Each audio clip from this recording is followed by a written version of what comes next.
मयूरभंज जिला ठाकुरमुंडा अंचल दिनकू दिन भालू आक्रमण रे शिकार हेउचंती ग्रामवासी। वन विभाग जानिबा परे मध्य पदक्षेप न नेबा द्वारा भयभीत अवस्था ग्रामवासी। 3 दिन रे 4 जन आक्रमणर शिकार।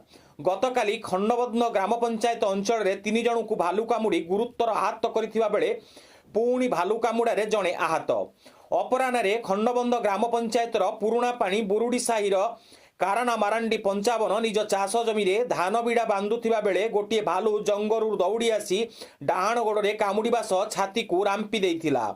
पाख जमी राईपदा ग्रामर रमाकांत देहुरी धान बिड़ा बांधुवा बेले काराना को भालू आक्रमण देखी पाटी करिबारु भालू काराना को छाड़ी रमाकांत को आक्रमण करी तार मध्य डाहाण गोड़े कामुड़ी उभय को गुरुतर करी जंगल को दौड़ी पलाइला।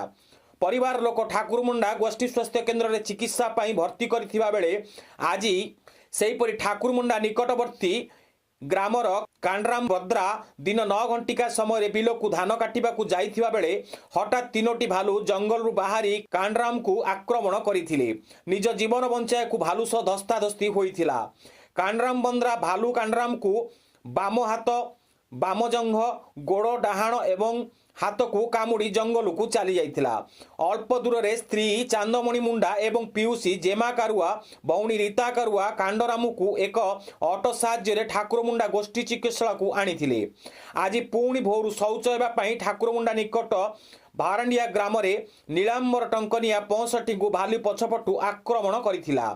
घर लोके टेम्पो जगे ठाकुरमुंडा गोष्ठी चिकित्सालय चिकित्सा पाई भर्ती करिसंती। समस्तंकर चिकित्सा चलीची। वन विभाग हॉस्पिटल रे पहुंची बुझासुझा करिसंती। करंजियारू सत्यव्रत मिश्रଙ୍କ रिपोर्ट अनुध्यान टीवी।